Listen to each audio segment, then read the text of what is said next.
Soy Roberto Parodi y me dedico a las artes plásticas, en específico a la pintura.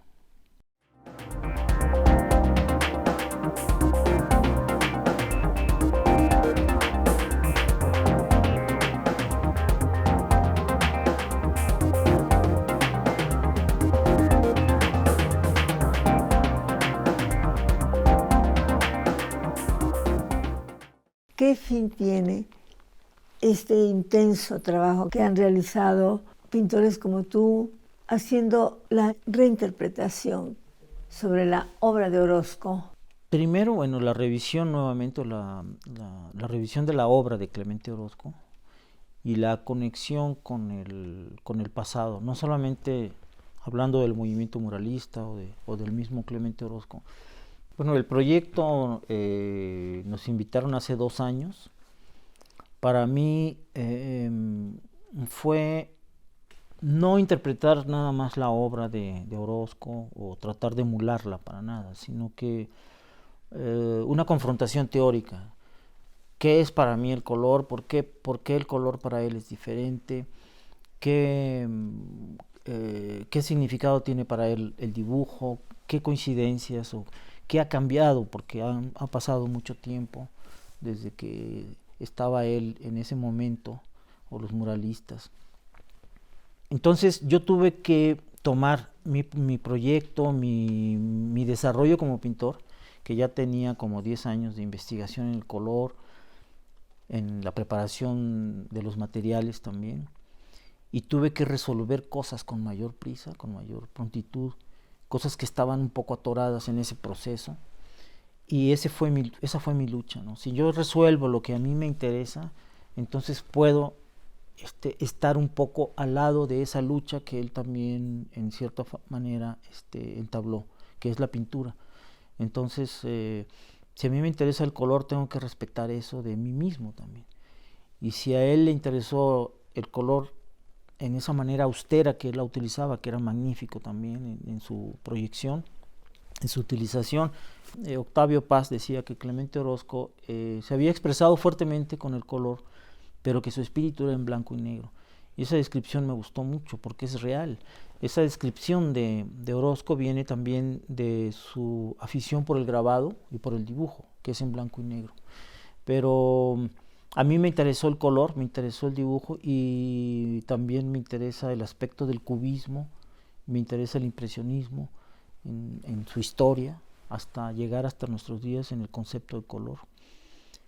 Entonces fue como un diálogo, ¿no? Un diálogo, sí, a él le interesó esto, a mí me interesa esto, pero también han pasado cosas en la historia que él no vivió, ¿no? Y yo no puedo decir que he vivido o que puedo imaginar exactamente cómo fueron las cosas, pero tengo la referencia de los textos y de la obra. ¿Cómo escogiste tus temas sobre Orozco? Bueno, a mí me empecé a leer textos sobre José Clemente Orozco y también la obra epistolar, que yo he sido un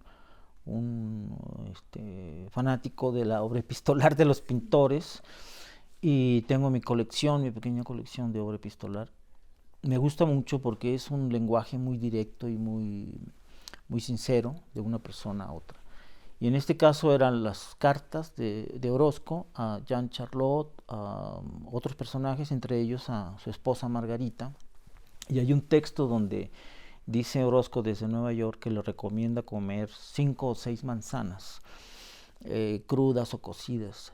Y dice, de ahí yo estoy muy sano por haber comido esta dieta y de ahí creo que me viene la fuerza para pintar mis murales. Me llamó mucho la atención ese comentario y decidí hacer un bodegón, que por otro lado el bodegón es un género que siempre se ha realizado en la historia del arte, pero que es un poco desdeñado ahora, despectivo, o ha sido en algunos momentos. Sin embargo, para mí el bodegón ha sido importante, porque son objetos inanimados que te permiten estudiar todos los aspectos de la pintura, o casi todos. Y esa es una forma, pero otra es, por ejemplo, cómo actualizaría yo el problema social que vivimos, que nos afecta a todos. A mí nunca me ha interesado la descripción o la narración de los hechos políticos. Me parece que es como una crónica que no me corresponde, pero sí puede uno hacer una obra e indirectamente profundizar también en el problema político a través de la pintura. En este caso tengo una figura, un retrato de un joven que ve al espectador y el título remite al problema que es Espectro de 43, que remite al problema de Ayotzinapa.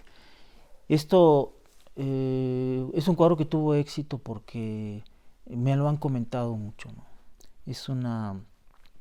Es un momento de ver la pintura y al mismo tiempo reflexionar sobre los acontecimientos que nos duelen, que nos afectan. ¿Cómo hubiera José Clemente Orozco resuelto ese problema? O el problema de la migración, etcétera, ¿no? Son problemas que me planteé también en la exposición.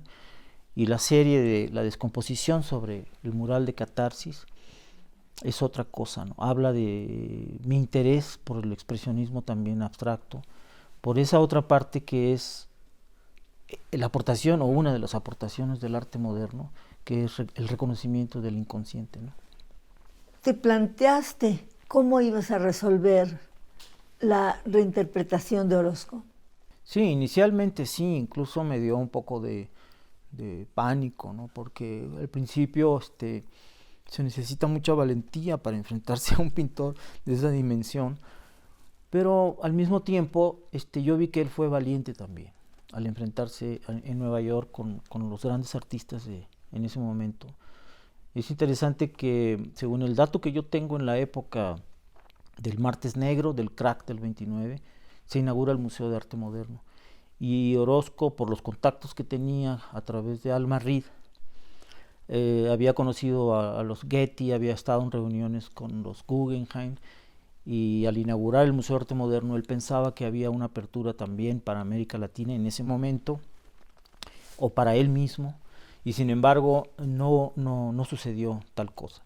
Pero él seguía adelante buscando muros en Nueva York, luchando. No fue fácil, o sea, a pesar de los contactos que tenía, pero definitivamente Alma Reed fue una especie de ángel para él, protectora, ¿no? Que le presenta también a la comunidad griega con quien se llevó muy bien y fue muy bien recibido, ¿no? A través de Eva Sikelianos. ¿En qué universidades Orozco dejó implantado una de sus obras? ¿Que no en Dartmouth College? Sí, así sí, ¿verdad? Es. Sí, sí. Porque yo viví un año en New Hampshire y recuerdo haberlos visto. Sí. Yo creo que Clemente Orozco ahí quiso expresar en gran medida una universalidad a través de personajes históricos como Gandhi, algunos otros personajes que él había conocido directamente. Y con el tiempo, muchos años después, le comenta a su amigo, uno de los mejores amigos, que era Cardosa de Aragón, el poeta guatemalteco, que había sido demasiado.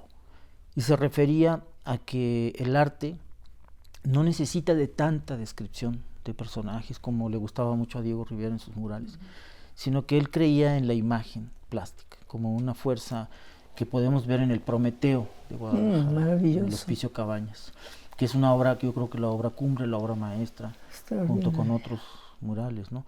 Pero esa es una obra que pues nos deja asombrados, ¿no? Y sintiendo lo que es la fuerza de las artes plásticas, más que de la imagen como un contenido de información, es la imagen sentida a través de la plástica, ¿no?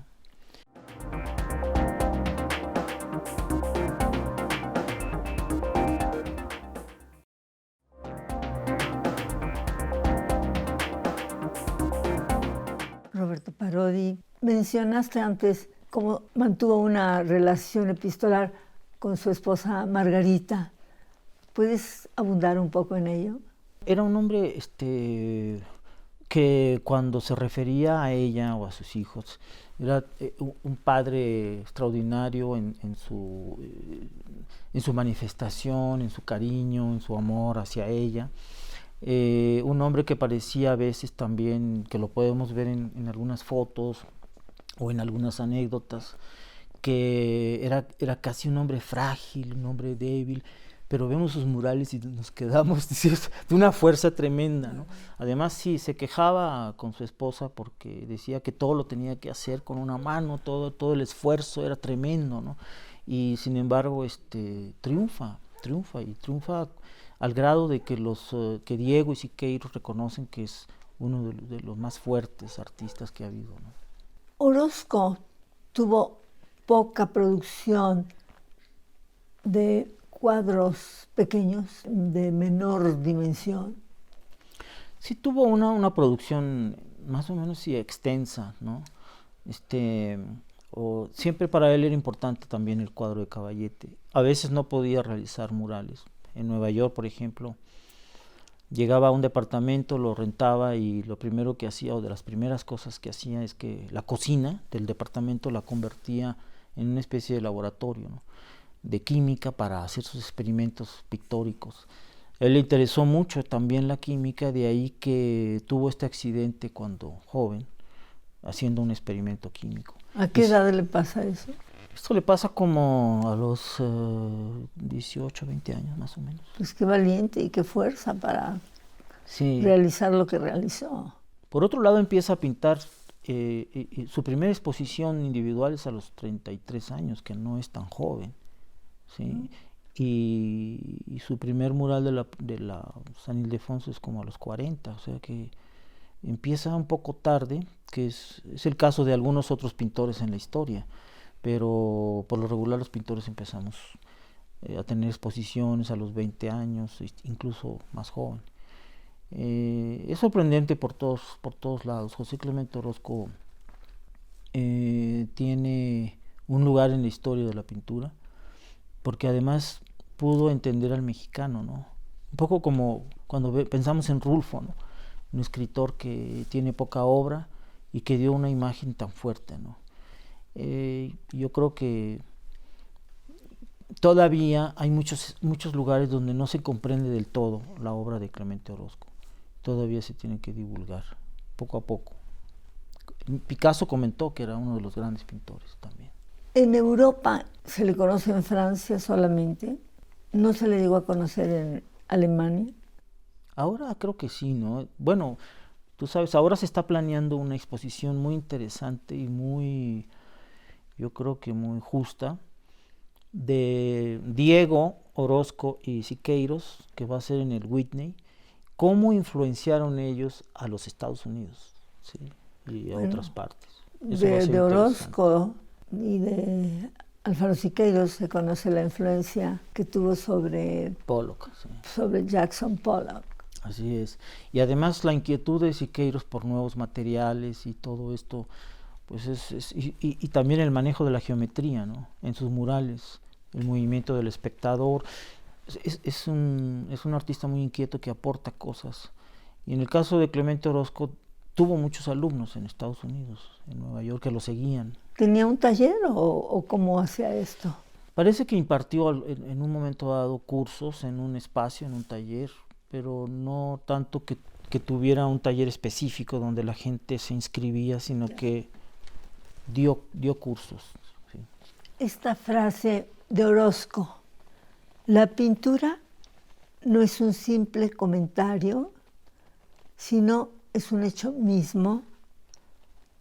Una pintura no es un reflejo, sino es la propia vida. Sí, justamente vivimos una época en donde la expresión que deriva de la imagen plástica tiene connotaciones en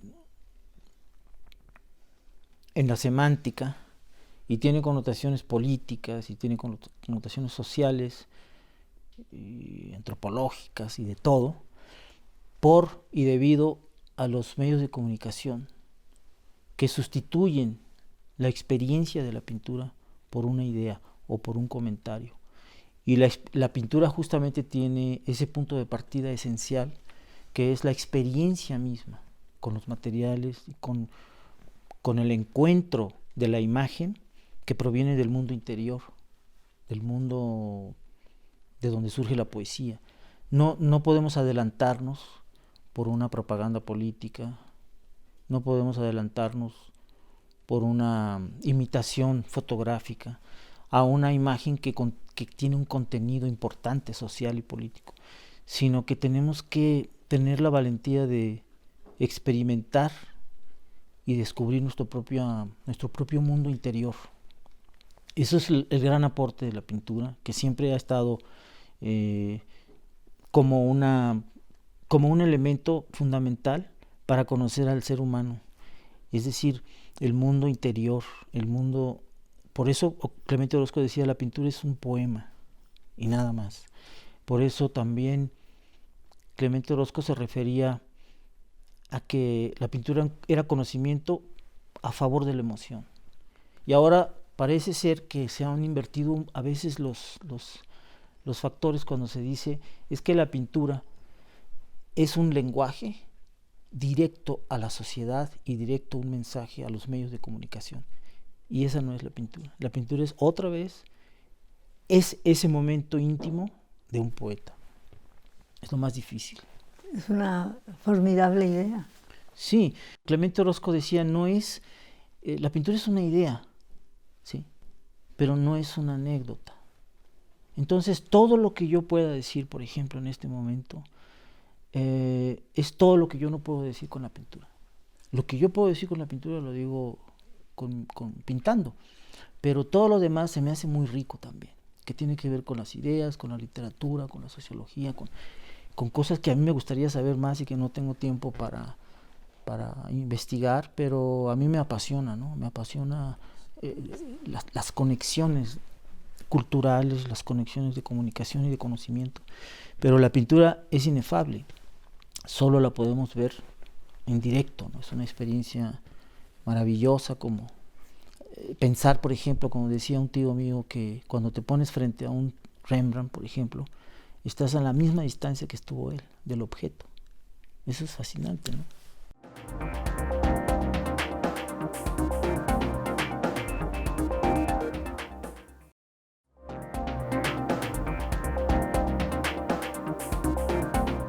Roberto Parodi, tu generación, ¿cómo ha reaccionado a los nuevos cambios? ¿Y cómo se iniciaron? ¿Quiénes eran tus pares? Bueno, lo que yo siempre he visto es que mi generación vienen de la pintura y del contacto directo con la admiración por la generación de la ruptura o la apertura, como por ejemplo Manuel Felgueres, Fernando García Ponce, José Luis Cuevas, etcétera. Toda esta generación para nosotros era importante. Y hablamos, por ejemplo, de Sergio Hernández, con el que siempre he mantenido una comunicación, amistad de muchos años, Alberto Castro Leñero, Manuela Generali, son artistas de primera, Luciano Spano, Gustavo Monroy. Hay muchísimos artistas que son muy importantes y que no se les ha dado todavía el reconocimiento que merecen, creo yo, el lugar. Yo he tenido la fortuna de esta exposición, pero creo que vendrán nuevas oportunidades de exhibición para ellos, que es un poco también la intención de Miguel Fernández Félix, revitalizar la pintura a través de esta visión del pasado con los muralistas o con otros artistas, ¿no? Y creo que han dejado un legado, que está la obra ahí, que debe verse y debe revisarse, ¿no? Hablando de ti, ¿cómo descubriste tu mundo en la pintura? Bueno, lo hice desde muy joven, ¿no? Yo recuerdo a mis 7 años que haciendo acuarelas, gracias a que mi padre también pintaba y tenía yo material, también tenía cerca material de libros sobre pintura. Entonces ahí empecé a ver, tenía libros de Cézanne, tenía libros de Géricault, tenía libros de Leonardo. A los 11 años me obsequiaron un libro de Leonardo que yo no lo había visto nunca, y una buena edición. Y al principio me pareció algo demasiado serio y demasiado profundo, pero con el tiempo, a los pocos días después, empecé a ver, empecé a copiar, empecé a estudiar a Leonardo. y otros muchos artistas, gracias a mi padre. Entonces a los 7 años decidí ser pintor, y lo recuerdo muy bien, lo recuerdo como si fuera ayer, porque terminé de pintar una acuarela y dije, me gusta esto, voy a ser pintor. Y de ahí ya no hubo dificultades de vocación, ¿no? ¿Tu padre te apoyaba? Muchísimo, sí, y mi madre también, que ella también pintaba, aunque de manera más esporádica, de manera más amateur, pero también pintaba.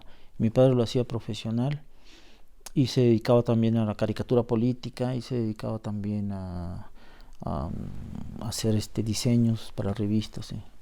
¿Cómo ves el arte contemporáneo, pero contemporáneo actualísimo?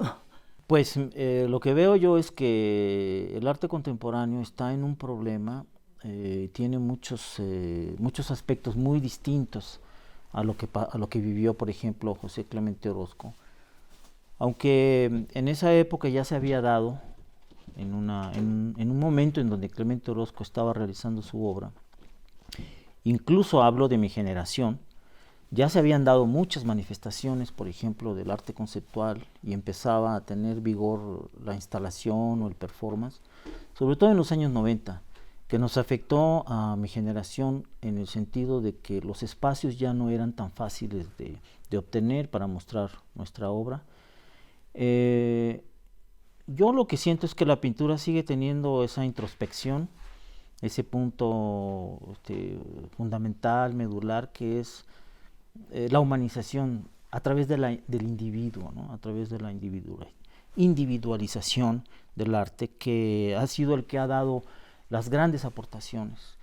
Cuando el arte contemporáneo toma esa parte globalizada de los medios de comunicación ahora que vivimos tan intensos, creo que pierde esa introspección. Bueno, ahora hubo una manifestación, una obra que es un plátano pegado con un masking tape que se vendió en $120,000, ¿no? Y creo que hizo 3 plátanos, uno en Japón o no sé dónde, y creo que ya vendió 2. Entonces el encuentro, es decir, el abuso de estos medios confunde mucho a la gente, ¿no? Materializando a Andy Warhol. Bueno, es uno de los que inician, Andy Warhol es uno de los que inician este problema de la comunicación y de la reproducción masiva, etcétera. Cada vez ahora con menos dignidad y más cinismo, ¿no? Porque se requiere mucho cinismo para hacer esto, ¿no? Son los medios de comunicación otra vez que definen lo que es arte, entre comillas, y están fuera completamente del contexto de lo que te hablo yo, de lo que para mí es la pintura o el significado del arte en general, ¿no? Roberto, espero seguir viendo tu obra y felicidades por estar en Bellas Artes. Gracias, qué amable. Ha sido un gusto, un placer estar en tu programa. Es mutuo. Con Roberto Parodi, destacado pintor mexicano, Silvia Lemus.